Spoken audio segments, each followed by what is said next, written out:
What's going on, YouTube universe? I've decided after the recent UFC pay-per-view to start doing my own web series talking about all things MMA. And I'm going to start today with the UFC pay-per-view that just took place, UFC 158.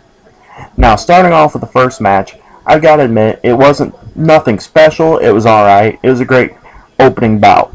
Now, as far as Chris Camozzi and Nick Ring, I've got to say I was kind of disappointed. It didn't really deliver much to me. Now, I could be wrong in the fact that I was watching with a bunch of friends and was easily sidetracked during that fight. So I'm going to rewatch it, and if I notice anything different, I'll load it up on the comments or make a retraction.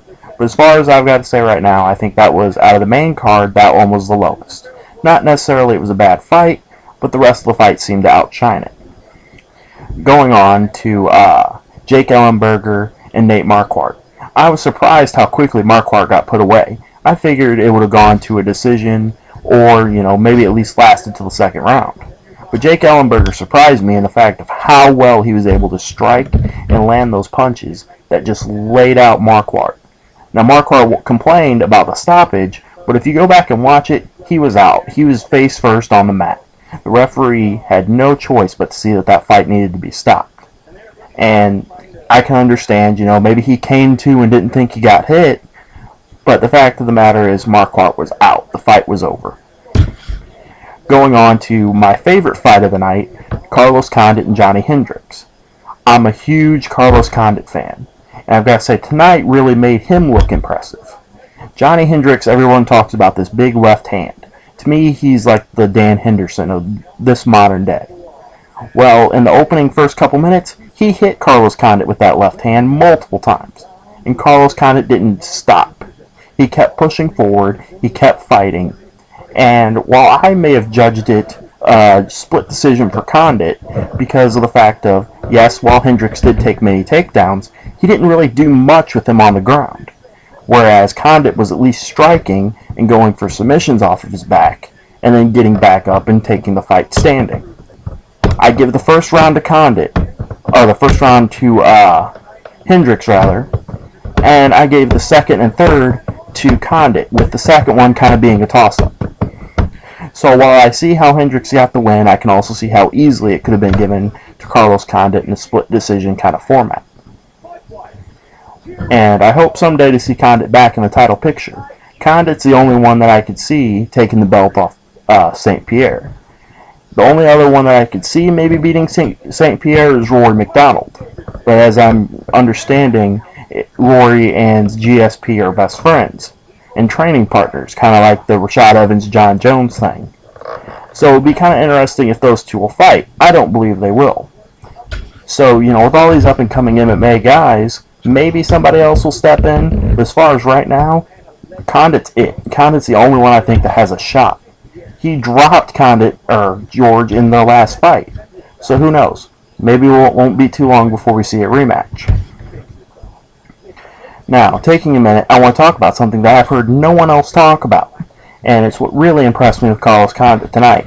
Stepping in there with Johnny Hendricks, I was worried about Condit getting knocked out. For one reason, the GSP curse. Think about it. Go back and trace any fighter that GSP has fought since the Matt Serra incident. How has their careers gone? Matt Serra, nothing. Dan Hardy ended up losing 4 in a row after the GSP fight and was on a tear before. Thiago Alves, same way. Jake Shields.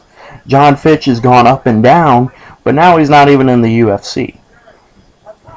And to top it all off, you got Koscheck, who just got KO'd by Robbie Lawler. So all these fighters that GSP's beaten since then haven't been able to get back to that top position. Now, while Condit did lose a decision, it was actually really close and a really great fight. One of my favorites I've seen in recent times. So while I think that Condit's actually going to be the first one to actually kind of go back up to that number one contendership real soon and maybe be able to take the belt off George. We'll see. Now going on to the main event of Nick Diaz and George St. Pierre. I was happy with George's performance. Yes, he did lay on him, and yes, he did grind out a victory. But he was at least working. He was at least throwing shots. He was at least trying to damage Nick Diaz. The only part that upset me was Diaz's constant dropping his hands and sticking his face out. To me, that's a dumb thing to do as a fighter, because you're giving the opponent easy shots to make points and easy shot to hurt you. All it takes is one of those to land on the eye for you to get badly hurt, and maybe that could cost you the whole fight, whether you're winning or losing. Now, what I'd like to see out of this is maybe Diaz fight somebody else if needed, but I think he needs to retire. He's messing up, he's getting in trouble, and it's not doing his career any good. Condit, I'd like to see maybe 1 to 2 more fights away from getting a rematch, or maybe a #1 contender shot. Maybe fighting Rory McDonald and, who knows, maybe Jake Ellenberger. Those are interesting rematches. Well, this is the first video I've done. I plan to do a lot more. If you have any suggestions, let me know. Also, I'm trying to come up with a name for this, so if you guys have any suggestions, let me know, and I'll be more than happy to add you in for the next video. Also, maybe if this gets high enough, maybe I'll do a giveaway. Give me any thoughts, anything you guys want me to talk about, and hopefully I'll be able to upload a couple more videos, maybe a couple times a week. So give me your guys' suggestions, let me know what you guys want. Thank you.